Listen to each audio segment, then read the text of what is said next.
Welcome to another vintage fishing reel service video. In this episode I have a Bache Brown Spinster Model 5 made by Airex, which is a division of the Lionel Corporation. And so being a Model 5, I think that one would, I'll have to double check, and if I find out I'll add it to the video, but I think that would put this certainly in the 50s by the time you get to Model 5. Now you'll notice this one has a full bail on it. The original ones were a half bail, and this is one that I got a while back. And these typically, so there you can see the half bail that kind of swings out like that. And these typically, when you see them, of course this side is like Bakelite, that side plate there, and then this, the rest of it is metal. And when you find these, people shine them up and everything in the same way that they shine up the rotor here, but when these were new, they were painted black, at least based on what I can tell from looking at ads and pristine ones. And so I've gone and, you know, because finding one where the black paint is, it just peels off, and so people just shine it up. A lot of people may not know that that was actually black when new, so I've painted and buffed that one. But this is, you know, I would assume one of the first versions of this type of Spinster. So this one probably dates to the late 40s. And for this one, I actually managed to find an Airex rod. I was very tickled to find a number 266 Airex rod to go with that beautiful Spinster. Now, these reels were made, and if you take a look, you can see that Airex was a division of Lionel Corporation. Lionel Corporation was started by Joshua Lionel Cohen, and I think the story goes that a relative of his saw somebody fishing with an Airex up in Canada, and really liked it, and ended up buying most of the company, so that Airex became a division of Lionel Corporation. And Lionel Corporation, as many of you may know, is the one famous for making the O-gauge model trains, which I also really like and have a large collection of. So it was pretty cool to get some Lionel reels. Now another version of an Airex is this master reel. This is a Model 3 master reel, and this one also is the half bail version. And I've also restored this one. This one was pretty beat up, and so it's got a new paint job and shined up and ready to go fishing. But today we'll be working on, I just bought this today, and I'm excited to get into it and get it running smoothly. I paid, I thought it was a good deal for 12 bucks. You're probably not going to get them that cheap on an online auction. This was found out in the field, so to speak, and it's just a little, I think just a little grease bound, so it doesn't spin very many revolutions without effort. So the other thing was, when you sort of take a chance, because when I found this, the bail wasn't springing back, and it wasn't springing like that, and I thought, well, if the springs broke or something, well, maybe I could make a spring or find a spring. But I took a gamble, because I thought it probably just needs to be lubricated. So I put a little PB blaster there and there, and just moved it a few times like that, and next thing you know, it's springing back the way it's supposed to. So let's get inside this thing and get started.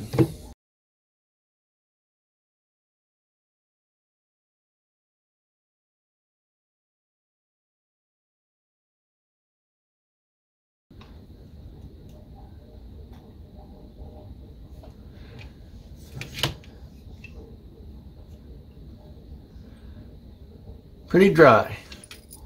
Pretty dry grease in there. And just comes off in kind of dry chunks. So I think with a little cleanup, this is going to be just fine. Now, I can't remember if this handle just backs off of there with a counterclockwise turn or not. I just don't remember from the last time I've done one. Okay, dum-dum. I think I was turning it the wrong way, like a dummy. So, obviously, the reel sets like this, so you want to, it's sort of basically technically a counterclockwise turn while you're reeling, and then a sorry, it would be a, yeah, counterclockwise you're reeling, and clockwise when you're trying to remove it. So here's where you want to be careful with regard to any springs that might be there. And of course there is a spring, but you don't have to worry about that popping off. It's underneath this anti-reverse dog there. Here you can see when the anti-reverse is engaged when that is facing down, and when it's facing up, the anti-reverse is disengaged. So just two positions there. Okay, and there's some sand. I can feel sand and grit in there, so it'll be good to get that out. So this is ready for parts tray. And a pretty simple and ingenious design. There's no separate crosswind block. All of the oscillation is driven from the channels here in the main gear. So that's kind of cool. I really like that. And then, of course, here's your axle shaft for oscillation. And looks like this just pulls off. And then that pulls out as well. So this fits down in that, this little peg fits down in the hole in the axle shaft, and then this goes on top.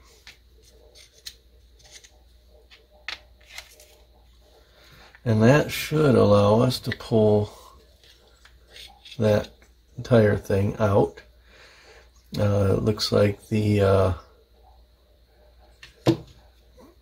drag clicker is some kind of plastic or bakelite, or I don't usually see colored nylon, but I suppose it could be.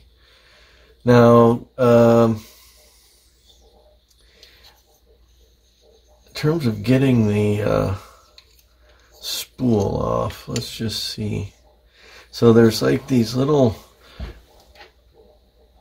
because I assume that's where the at least a drag washer or something is, I would think, is in there. But I think these things here might be sort of little fingers, and that if these kind of get pushed in, you know, if you were to push out on there, you could probably get the spool off. I'm almost afraid to try to force that out of there. I mean, presumably you could just, especially when it's in the reel, you could, or maybe you could push it out this way, that those would kind of pull away from that lip, and that whole thing would push out of there. But I'm really afraid to break those. The drag was working, probably not as good as it could, but I may not try to take that spool off of that axle shaft assembly for fear of breaking those little tabs. I just don't. I'm probably worrying about it for nothing, but I really would have had to force it quite a bit to get enough pressure to get all those tabs to kind of move in so that that would come off. I may still try it, but I'm a little nervous about that, so I'm going to set that aside and think about that. Let's see here. Now this thing, I think in the last one I did, I don't think I took off the rotor, and the question is this bail mechanism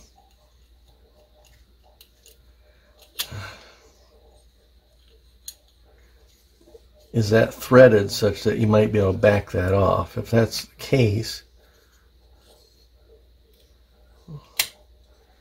you might be able to get this rotor off. So I'll just try to, of course sometimes these are threaded the opposite direction, but I'm just gonna see if that moves.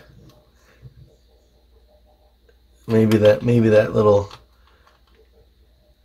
mechanism that resets the bail is threaded, but it's not moving. I don't want to force it, and it's not really absolutely necessary. I think I can clean it out in there really well with a cotton swab or a Q-tip, and get that lubricated without monkeying with the potential for damaging this. It just doesn't appear to be threaded. It could be, but I just don't want to force that too much, and I don't know which direction it might be threaded if it is threaded. It does seem to move a little bit, but I just wonder if that isn't sort of peened in there. So I'm going to leave. So there you got it. That's pretty much, if you don't take that off, that's pretty much the disassembly. Seeing how the bail is now working, I'm inclined not to take that off. It just has penetrant in there, and I may just put try to sneak a little oil in there, but it seems to be working fine. So I don't really want to take that apart.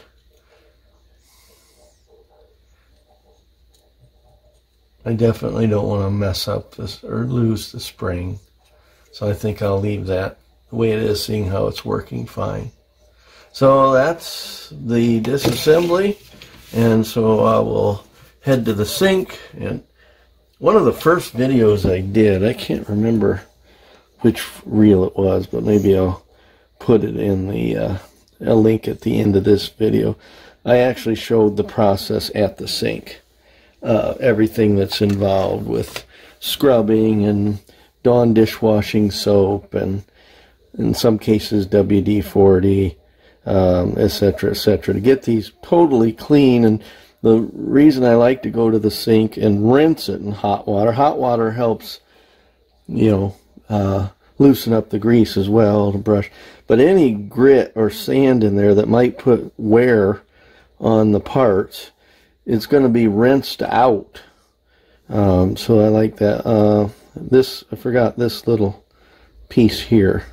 Now this one's shorter than the one that went on top of the axle shaft. So the short one goes in first into this channel, and then your axle shaft, then that pin through the axle shaft, and then this long one goes above that. So almost forgot, that could have gotten lost in the sink. Almost forgot to take that out. So anyway, off to the sink and some scrubbing, and I'll be right back. Before I do my scrub, and I found my Molly McButter sitting by the sink, and I got to thinking about this a little bit more, and I thought, you know what, that's a little bit smaller than the lip on that spool, and just to be safe, I might just try to just set that on top of there and see if I can press the spool out. And so I pressed down, and sure enough, that was enough pressure and to push these little tabs in for me to get the spool off there. So now I can go in there and fully clean that. And I don't know if there's a drag stack in there or not. I'm guessing it's just a kind of a pressure plate type washer, but at any rate, that spool did come off. So back to the sink for cleaning. Okay, back from the cleaning, and I can't remember if I mentioned earlier or not, but while the original sort of version of this style reel was black here, this one I don't believe was. This one actually, I don't know if you can see it or not, but it almost kind of looks like a galvanized look to it, but I think that's the original color on this one. So this one isn't one where the paint's peeled off, where I'm going to end up painting that. I think that's original color. And notice too that even this looks like it has that same kind of galvanized look to it, rather than the kind of the stainless steel of the original versions. So, but at any rate, next thing is to, the sink doesn't always get out everything, cleaning in there, and so I like to go through and check and make sure all the grit's out of the teeth.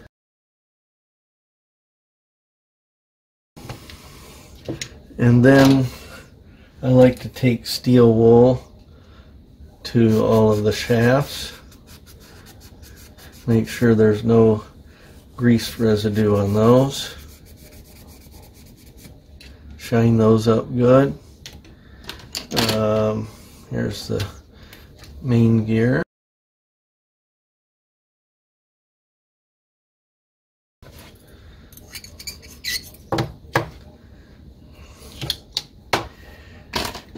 And I noticed there was a little paint on the foot here, so I think a little steel wool. Somebody spilled some beige paint on that, so a little steel wool there.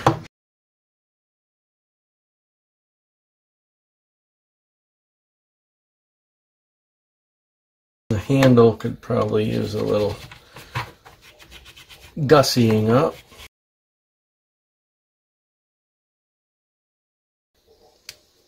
Now this, there's a lot of, I don't know, if sometimes it really doesn't work on Bakelite, other times it does, but there's a lot of wear, I guess you could say, on that. So I may take, and before all is said and done, I may take some of my automotive buffing polishes and so on and see if I can make any difference on it. Well, I got that video completely done and went back and checked the footage, and instead of hitting the pause or whatever, I must have hit the stop, and I completed that video, and most of the reassembly obviously didn't get done.